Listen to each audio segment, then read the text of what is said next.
energy, is the form. Now you can have two kinds of Maya. Mahamaya, which is material energy, material illusion, or you can have Yoga Maya, which is spiritual energy, spiritual illusion. The difference is the Mahamaya is temporary, but the Yoga Maya is eternal. It never changes, it's never born and never dies, never created, never destroyed. So why do we call it Maya? Well, it's very simple. Because in the Yoga Maya, Krishna plays a role. He manifests a form for pastimes with his devotees. And he acts as, not as the supreme controller, the supreme personality of Godhead, but he acts as our dearmost friend. Our friend or our master, our son, or even as our lover. See, so this is a kind of Maya, it's a kind of illusion. Because we actually know that Krishna is vast, Krishna is unlimited, Krishna is all-powerful and all-knowing. But when we come face to face with that aspect of Krishna, we become overwhelmed. Please be careful of that table. It's very, very shaky. Don't knock the computer. Yeah, maybe you should sit over here. That way you can wiggle around and not break anything. Unless the tripod. Okay, so that was close. Yeah. So when Arjuna saw Krishna's universal form in Bhagavad-gītā, he says, "Oh Lord, please show me this form of yours, which is very rare. Hardly anyone has ever seen this form." Krishna manifests his universal form. It's vast. It's glowing like millions of suns, filling the whole sky. Thousands and thousands of millions of forms, all great, gigantic, powerful. And what does Arjuna say? "Oh, this is too much. Please manifest your forearm form, your two-arm form." That's very pleasing. See? It's very pleasing because those forms are on a human scale. Those forms are within human perception. They're on our ability, our level to serve. The universal form, what can we do? We can just stand there in awe, like, there's no, you can't have a relationship with the infinite God of everything. It's too much. But when Krishna acts as our friend or our lover or our father or he can become our son even, then we can have a relationship on our level. So Krishna actually does this. He hides his true nature, which can only really be known by himself. And he manifests a form that we can understand in order to have a relationship with us. Nityo na nityanam chaitanash chaitanam eko bahunam yogidatikama. There's so many conscious beings and there's so many eternal beings.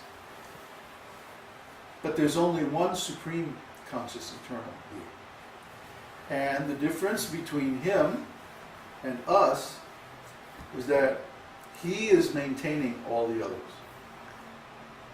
He's giving all their desires. Yovidatikama. Whatever they want, he's giving.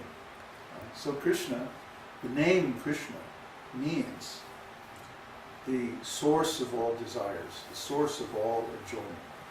Everything that's good, everything that's enjoyable, everything that's nice is coming from him. So he is the ocean of all pleasure, enjoyment. Everything that's good, everything that's wonderful is there in him. It has to have a source. It has to have a reservoir somewhere. Just like we have water. So this is a small amount of water, but we know that somewhere there's an ocean with unlimited water. And the sunlight is coming in, we see a little bit of light here. Can't see the sun directly from here, but we know that there's a reservoir of light, like an ocean. The sun is full of light. So similarly, when we experience ourselves as conscious living entities, Brahman, aham brahmasmi, I'm a conscious living entity. That's what I do. I'm conscious. We know there must be somewhere an ocean of this consciousness. There must be a reservoir of this consciousness, a source of this energy, just like all the other energies that we see in the world. Like all these things, very nice things. They manifest from the earth. So if we see some nice things made of earth, then we know there has to be an unlimited source of this earth, with all different varieties of earthy energy that can be made into various products. Like that. By the way, I'm in Connecticut now. I'm at Devesh's house, and we're having a little class. You can do this in your house too. It's very easy. You just chant a little mantra, a little Hare Krishna, with your family members. Teach them the mantras and like that. And then you have a very nice atmosphere in the home. All the Devesh's kids are really nice. They know all the mantras, all the prayers. They know how to worship the deity and offer prasadam and everything like that. But this knowledge will benefit them the rest of their lives. Because when we please Krishna, then guess what happens? Krishna pleases us. Like, I'm so happy. I'm sitting here and I'm fighting not to burst out into tears because I'm so happy. But why am I so happy? Because we just chanted Hare Krishna a little bit, and because our whole lives are dedicated to serving Him, giving Him what tiny amount of pleasure, what tiny amount of service that we can generate. So Krishna, He reciprocates. He's not selfish. He's not jealous. He's not afraid. There's nothing to fear. Nothing can change His position. He is always supreme. So guess what He did? What He does? His business is simply to have nice, loving exchanges with His devotees. That's why Krishna is called Rasaraj. Rasaraj means He's the king of enjoyers. The king of rasa. Rasa means enjoyment. Relishing different tastes. So what do we do when we enjoy? Like we have a nice meal. Today is Ekadashi, but no matter. We still had a wonderful prasadam today. And how is that? Why are we enjoying this food? Because it has such a wonderful taste. Spices, and it's nicely prepared and cooked, and nicely served. So we relish the taste of the food, we relish the presentation, the care, the love, and most of all the bhakti, this transcendental service that went into its preparation. And because of that, now we feel satisfied. Oh, I've eaten this nice meal, now I'm satisfied. So similarly, when we serve Krishna, we're also relishing the taste. Everyone is trying to relish different tastes of relationship in life. Like we have a relationship with our wife or husband, we have a relationship with our kids, we have a relationship with our friends, with other people. Maybe we have business relationships, or we have teaching or learning relationships, or maybe we have some political relationships or organizational relationships or community relationships. And all these relationships exist, but we partake in all of them because we relish some taste from them. They're not dry, they're not useless. They give us some pleasure, they give us some enjoyment.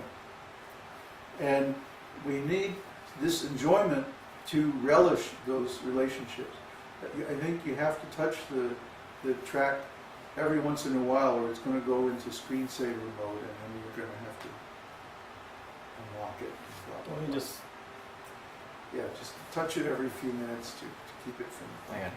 Okay. It's the first time we've ever done this, so We were lucky to get ready in time. Everybody's trying to relish different tastes in their relationship.